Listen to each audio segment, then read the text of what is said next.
States, every day, approximately 8,000 people die. Every day. Take that across the globe. It's about 150,000 people a year that pass away, that slip into eternity. This week's been pretty difficult for me. My wife had another episode. Ammonia levels got out of whack, the highest it's ever been. So I've been up at the hospital with her most of the week. So I've been sitting in a chair with not much to do, yet not finding enough time to actually prepare the prep talks like I like to do and put as much effort and research into them. But, sitting there in the hospital and hearing the code blue come across the speaker, it just reminds you of the certainty of death. Ben Franklin said that only two things in the world are certain, and that's death and taxes. And I think some people get around the taxes either through loopholes or illegally. But death is certain. Death is certain to everyone. If the Lord tarries, it's certain for me, and it's certain for you as well. So this week, what we're looking at is another death. It's the most significant death in history. It's the death of Jesus.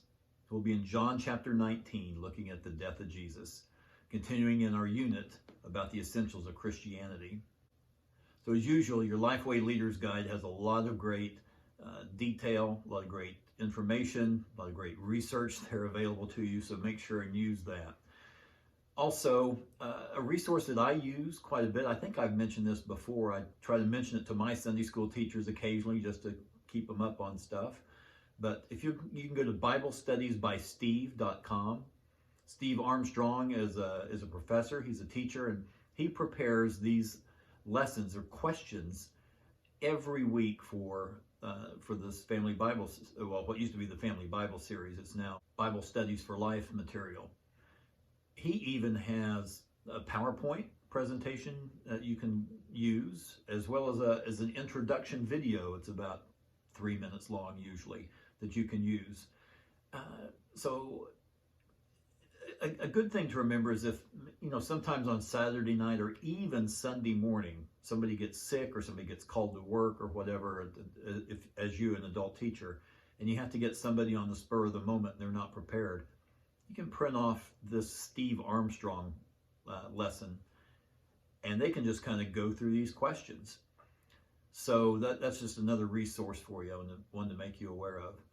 Now, as we think about the death of Jesus, though, well, let me back that up. When we think about the birth of Jesus, we think about all those Old Testament prophecies about him being born in Bethlehem and on the line of David and all that. We don't think as much, we do, but we don't think as much about the death of Jesus being prophesied in the Old Testament. Don't have those references in front of me, but Google them, okay? You can Google anything and find out your information. So look for that. Look for those Old Testament scriptures predicting the events around the death of Jesus. And I know there's some in Zechariah, a lot in Isaiah. Psalm 22, I know, is full of messianic prophecies about his death. So do that, and just try to convey to your class that the death of Jesus was both prophesied and it's necessary. It was necessary because, as we studied last week, if you remember what we studied last week, it was the nature of sin. Because of sin, what is the wage? What are the wages of sin? The wages of sin is death, eternal separation from God. Jesus came, his death was a substitutionary death for us. Okay? He paid that penalty. And so when we think about the sins that we do, that we maybe try to think God will give a little wink and nod and we can get away with them, just think about what your sin cost Jesus. Okay? That's just something to convey to your class. So, in your lesson material, it'll go over his before Pilate and all that. But there's some other things that you might want to throw in there as well. I'm sorry I'm a little disjointed, had a long week. Just continue to pray for my wife. Her name is Ruth.